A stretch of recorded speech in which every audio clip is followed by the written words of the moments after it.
Welcome to Soccerex TV, powered by Sport Business TV. Delighted to welcome here today Jim McCarthy from Impresario Strategic. Jim, welcome to Soccerex. Thank you. I think we'll start by just asking really about your journey here. Yeah. What's brought you here to Soccerex? Well, we work with football clubs, and that is an offshoot of my 25 years of working in the live event business. In the U.S., I had a company called Goldstar, which was one of the largest live event marketplaces in the country. We worked with every imaginable rights holder, big and small, across the country, and built a big audience of buyers. And then after I sold that business a few years ago, started this one, focused specifically on working with football clubs to build that dream, as you were saying before. Every CEO wants more people, more revenue from Matchday, and just a fuller, happier stadium environment. So I'm going to ask you about your secret sauce, because obviously if you do that, how do you do that? How do you go to clubs? How do you go to CEOs and give them everything they want? What do you do? I mean, it's really anchored in getting to know what's really happening inside the club. So we spend a lot of time on the front end of that, understanding everything that's happening from a data point of view. We spend hours and hours with fans, just talking to them. We spend time in the town. We spend time in the stadium. We sort of benchmark against other clubs in the league or peer clubs in other places. So it really starts with understanding what's going on, and then looking for the places where the easiest wins are. If you know what I mean. Like, we're looking for the highest leverage places for the club. So sometimes it could be in pricing, or it could be in the configuration of the venue, or it could be in developing kind of a new product for a new audience, or fixing some aspect of the ticketing operation where there's bottlenecks. It could be in a number of places, and usually there's 3 or 4 really good opportunities that we find. Yeah. Is it a fact then that clubs obviously aren't necessarily, they're doing the day job? This is where you come in, because they're actually just running the club, they're playing the sports, they're being successful on off the pitch. Their eyes not really on that engagement that you provide that support for? I would say 2 things about that. The first is that, as you know, running a football club, there are about 100 things you have to be good at. And these are not generally large organizations. They're small, kind of lean organizations. Mm. So it's no wonder that, a League One team or, whatever, good football club in a good, football league doesn't have high levels of expertise in every single one of those 100 things they have to be good at. And second, I would say clubs routinely use outside expertise for many things.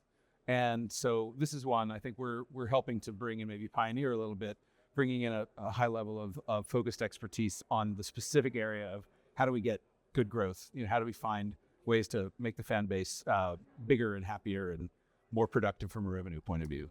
Obviously, you're working with the clubs, and by definition, you're then working with the fans, as you said. I'll find out. Yeah. Fans have changed, haven't they, in the last, say, 10, 15 years? What do you feel fans, or is what fans want now always what they wanted? I think on some level it's the same, and in other ways it's different. The thing that's the same, and maybe more than 15 years ago, is that people are coming to football and other sporting events looking for something that the rest of their lives aren't giving them as much, and that's a collective experience. Okay. Right? So in some way, the more we're staring at our phones, or we're in these virtual experiences, the more scarce that reality-based experience becomes. And so I'm encountering a lot of young people, young adults, college students, and around that age, that are just dying for some break. Put the phone down. That. I mean, you might pick the phone up and use it and take a picture or talk to somebody, but to be in that place with other people experiencing something together, I actually think that's made a bit of a resurgence in terms of how important it is to people in the last 10 years. And so it's a golden opportunity for everybody in the live event. Absolutely. And are you suggesting then that clubs have kind of always offered this, because it's always been experiential? Yeah. And yet, to be fair, they've lost sight of the power that they do hold and the benefits of it. Sometimes, or they don't. I think sometimes clubs, because they're so close to it, they don't see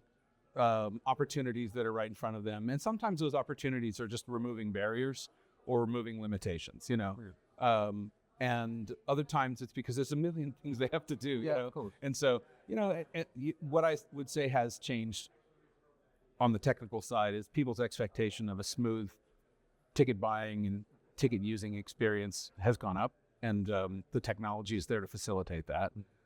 You and I remember paper tickets. That was a disaster. Many was the Why, time. in 1973 it wasn't. It was just the way you Just, did it. yeah, there was some times in the before I was in the business, but in the 80s and 90s, where people would buy the same ticket, legitimately buy the same ticket, and who knew, right? But No.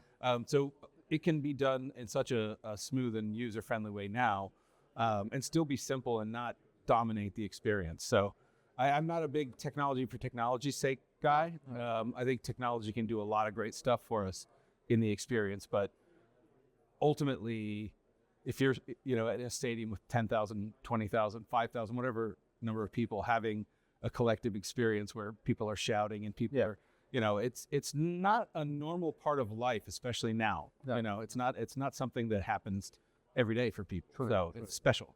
And I'm going to bring you kind of brought me on to the dreaded D word, which is digital, and how that has changed our lives, which it has. And how do you kind of integrate that in the offering that you provide? How does digital data, I imagine, and that kind of thing, how does that work with your offering?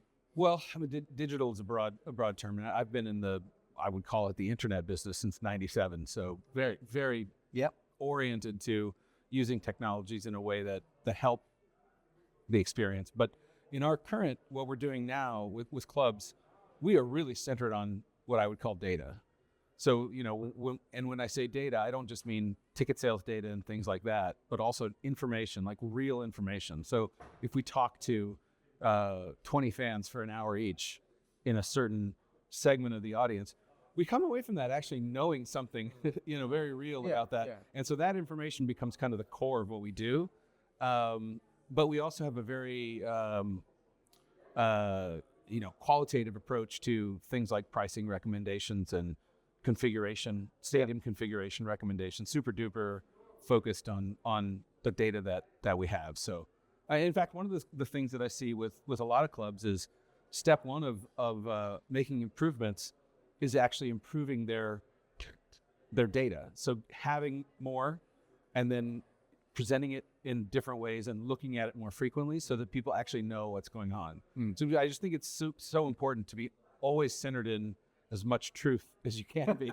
You know what I mean? As much good information as you can be to be successful. I think Oscar Wilde said the truth is rarely pure and never simple. Never simple, that's right. Who knows? Who knows that? So that's the thing. So I know that there will be a call to action at some point with yourselves and utilising the services. How does it sort of just briefly operate when people sort of engage the business? How does that work? It's a big deal. We want to meet clubs that really care about this issue. We only work with a handful of clubs at a time. We add a few clubs. So, if anyone's interested in thinking, if there's a club that looks at their situation and says it is absolutely critical that we grow Matchday in terms of number and revenue and, the quality of the experience and that kind of thing, I'd love to talk to them. We're really looking for clubs where there's, good leadership that's committed to that kind of change and understands the importance of it. The thing that I'll probably say it on the panel is there's only one thing you're allowed to say is more important than the matchday audience, and that's results on the field. And I actually think I secretly think it's the other way around because even there. So I'd love to talk to anybody that is leading a club who is thinking to himself or herself that this is an area where some specialized help would help maybe perhaps get us to the next level. So, And as an organisation, obviously, it's a global game. So, you presumably are looking at clubs. If people want to kind of engage with you, it's around the world, what they want to do. We've talked already about clubs in different parts of the world where culturally there are changes. You can still deal with different cultures, different countries, continents even. We are on 3 continents currently. Okay, go on, tell me that. North America, Australia, and Europe. So, there you go. You're right. It's funny how, across cultures there are differences, and yet there are similarities. There are a lot of things that are quite common to this. But that like I said, we come in with the approach that the first thing we have to do is to really understand what's happening at the club. We don't bring any assumptions or preconceived notions to it. So we will spend time in and around the club with fans in the town, that kind of thing, and do our best to understand the league and all that stuff before we say anything. We don't. I like to say we don't prescribe before we diagnose. No. Oh, yeah, exactly. That's really the first. But your strategy for doing so obviously is you know what you're going to do when you walk through. What you're finding, yes, is completely different. We have a process. The actual process is still it's very simple. Yeah, still the same. Brilliant stuff. Yeah, and in terms of the future of the game, what we've discussed over here, sort of things like AI and how different people are utilising. You mentioned the data as well, which is becoming more and more prevalent, but it's almost mainstream now. How do you see sort of running of clubs going in the future? And how do you adapt your business to that? I think that technology is a servant, not a master. And I think, clubs can and should, and I think will find ways to use technology in the background. But I really believe, and I see this, I saw this at the Soccerex in Miami, to maybe even a larger degree than I'm hearing it so far here, but I think it's the same idea. I think that there's this growing tide of saying, ultimately, the clubs have to be an asset in the community first and foremost if they're going to succeed. Yeah. So we could do all the technological enablement. We could do all this, sort of stuff where it recognizes us as we walk through the gate. But if it doesn't feel like it's really woven into the fabric of the community, it's never going to go back to the 1950s. Yeah, this is what we were. This is our heritage. And I think whether it's heritage or it's a new club, because there's a lot of new clubs in the U.S., for example, where they're both physically and also in terms of the work they've done in the community. They're saying, hey, look, what does the community want from a club? How can this be something that actually serves people's needs? And adding to that, the thing I was saying earlier about that collective experience desire that people have, I feel like there's this, maybe technologically enabled version of what maybe we think of as an old-fashioned thing, which is coming together in a way that really matters to people. Yeah, and I for me, that's very encouraging to hear. Yeah, definitely. I think a few years ago, you would have had a lot more people saying high tech, personalization, and of course those things are true, but we've got a lot of personalization in our lives. If nothing else, we have an opportunity to sit in a stadium with 15,000 other people and be collective and have the technology serve us in that way, but not to. It's not about the technology when we're there, right? We can have technology the rest of the 6 days a week, but not we're on the terraces shouting bitterest rivals, right? That's right. And everything, singing or doing whatever. That's what we're there to do. Jim, impresario, thank you very much. Thank you. Obviously, there will be contacts to speak to you, and hopefully people will follow this up and speak to you about sort of further work with you. I've been Darren Eisted for Soccerex TV, powered by Football Business TV. Jim McCarthy, thank you very much. Thanks, Darren. Cheers. Appreciate it. Thank you. All right.